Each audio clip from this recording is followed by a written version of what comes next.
Алғашқы сол анаңды алып келгенің бәрі көз алдымда ғой.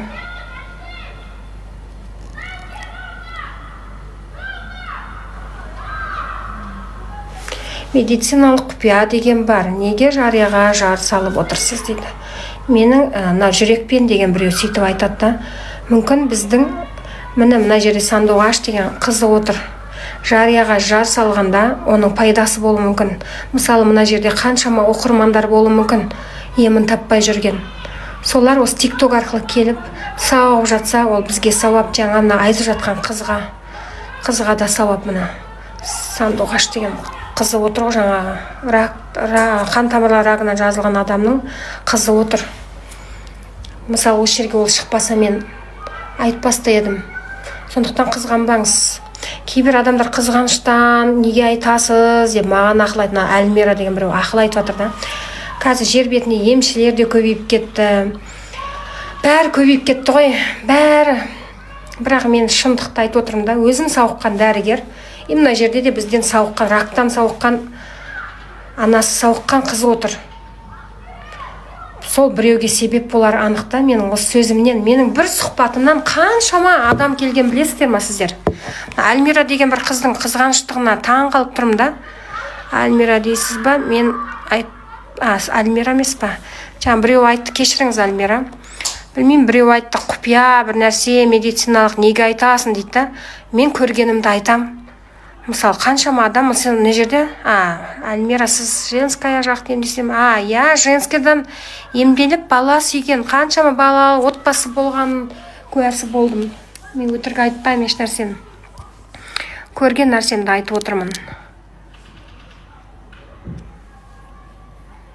Жоқ, Әлмира, сіз емес екенсіз, кешіріңіз. Басқа біреу айтты. Жоғарда біреу айтты, медициналық құпия. Неге айтасыз деп. Мен енді сауап болады. Айтамын. Мына біреу екен, жүрекпен деген парақшасы ашылған біреу айтты.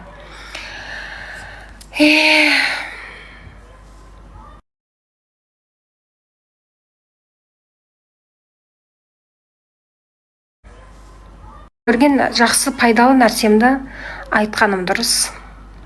Қаншама адам қиналып атқан шығар, мүмкін емін таппай. Мүмкін осы сұхбатымнан кейін кездесіп қалып ем табатын шығар. Мына бір мен ғой деген тақ шықты ғой, қоймайды екен, Тілек мына мен ғой деген жоқ қып жібердім деп әлі жүр ғой. Көп па не ондай мен қойлар. Тақырыбы күшті екен, мен ғой деп шығады екен. Мен ғой сүмелек дейді ғой, өзін айтады ғой.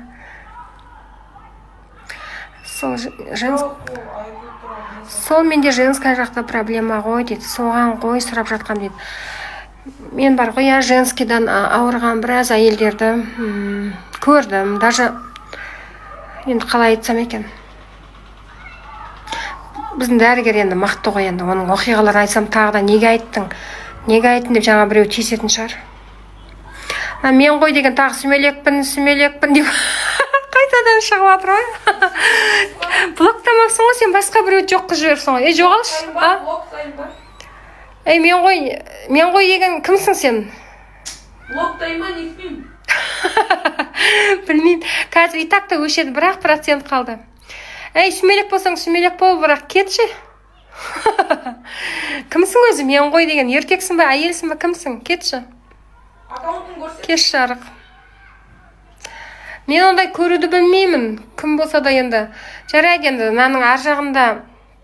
Мен блоктай алмаймын оны.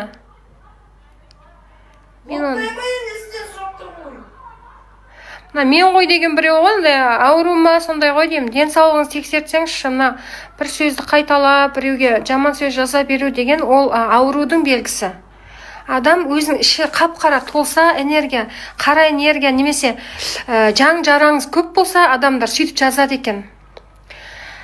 Менің мамам байғыз, мен мамам несін айтатын болсам, басында проблема мен мамам басында. Оның давлениесін көтермей, бір қалыпты ұстасақ, бір қалыпты болады.